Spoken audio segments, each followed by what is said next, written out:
Sekarang Profesor Rocky Gerung. Makin susah diundang sekarang. Andre pernah nggak mengalami peristiwa mendebarkan di zaman Orde Baru? Jadi orang itu, dia ingat apa yang dia alami secara real. Tapi kalau saya ceritakan sesuatu yang tidak kamu alami, kamu hanya bisa bayangkan. Setiap minggu saya di LBH dulu, penasehat politik Buyung Nasution.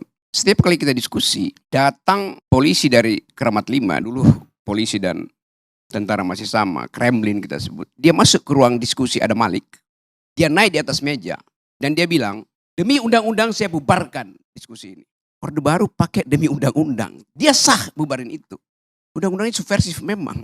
Tapi dia pakai undang-undang. Kalau sekarang rektornya ditelepon, jangan terima Rocky Gerung untuk diskusi itu. Anda lihat. Jadi kalau Anda bilang Jokowi merawat demokrasi, Jokowi tiba ketika Indonesia udah demokratis, saudara Andre. Jokowi nggak ada di mana-mana ketika Anda di Uber-Uber itu. Jadi bagaimana mungkin Anda bilang Jokowi sedang merawat demokrasi? Dia memberantakkan demokrasi, itu intinya.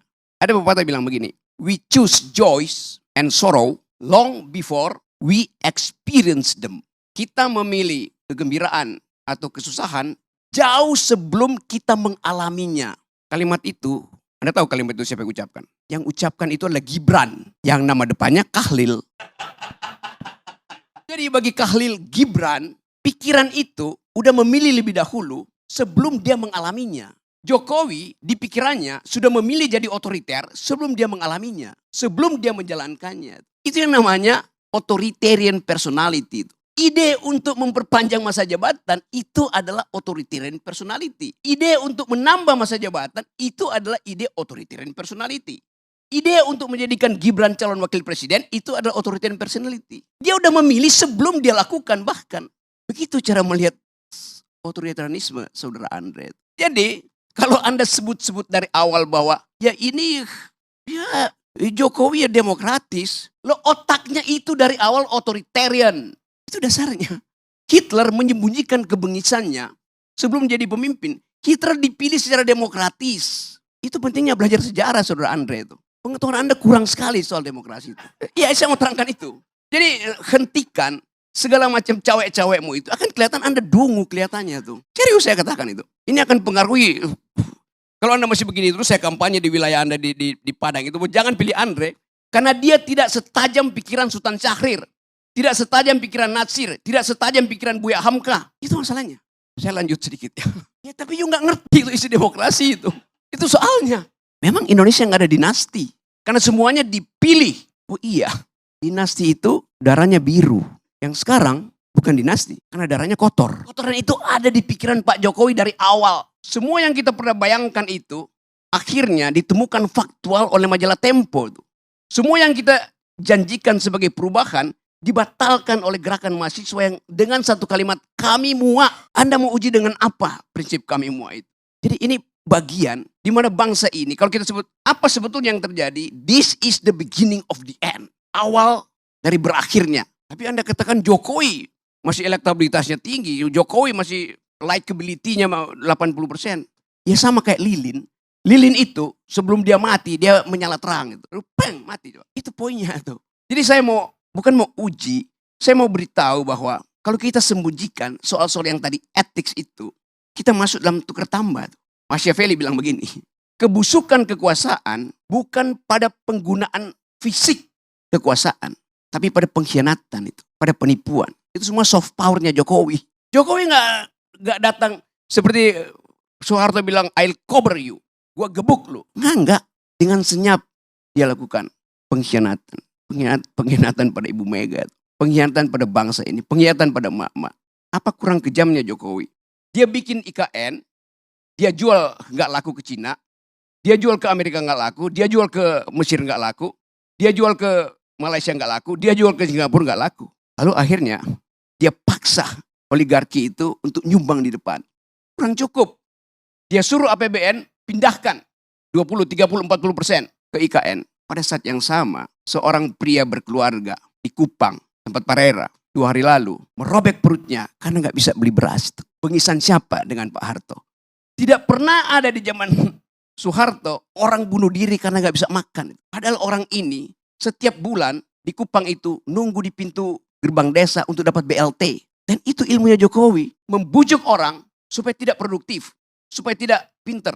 Bagian besar mereka yang nunggu BLT itu adalah pemilih yang tidak tamat kelas 7. Bagaimana mungkin kita bicara hal-hal yang normatif, etik pada pemilih yang 80% dari pemilih Indonesia itu tidak tamat kelas 7, artinya tidak tamat SMP. Mereka menunggu serangan fajar, mereka menunggu BLT. Itu bengis namanya. Zaman Pak Harto kurang ajar. Dia suruh konglomerat eksploitasi sumber daya. Berapa persen yang balik ke negara? 35%. Zaman SBY berapa persennya balik ke negara? 27%. Zaman Jokowi berapa persennya balik ke negara? 6%. Itu bengis namanya itu. Hak saya untuk dapat keadilan. Hak mak-mak untuk dapat nutrisi. Supaya anak-anaknya punya masa depan, tidak mengalami stunting. Dibatalkan oleh Jokowi melalui proyek-proyek infrastruktur yang gak ada gunanya tuh. Tadi saya baca di koran. Gubernur DKI bilang begini.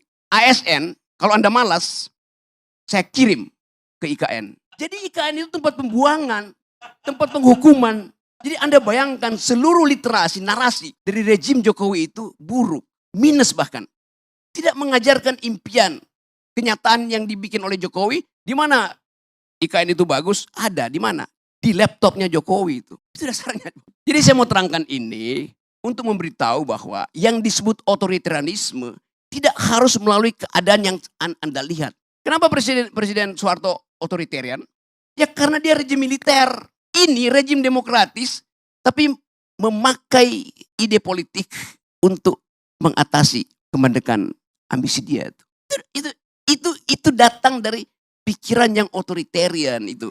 Saya ingin beri semacam gambaran bahwa perubahan politik dalam keadaan semacam ini, di dalam keadaan ada pembusukan institusi, political decaying, harus kita bayangkan juga terjadi di luar sistem elektoral. Itu kira-kira yang dimaksudkan oleh Ibu Mega. Kalau saya mau teruskan logika Ibu Mega. Ibu Mega tidak bicara buat Pak Jokowi, tidak bicara buat Gerindra, tidak bicara buat macam-macam.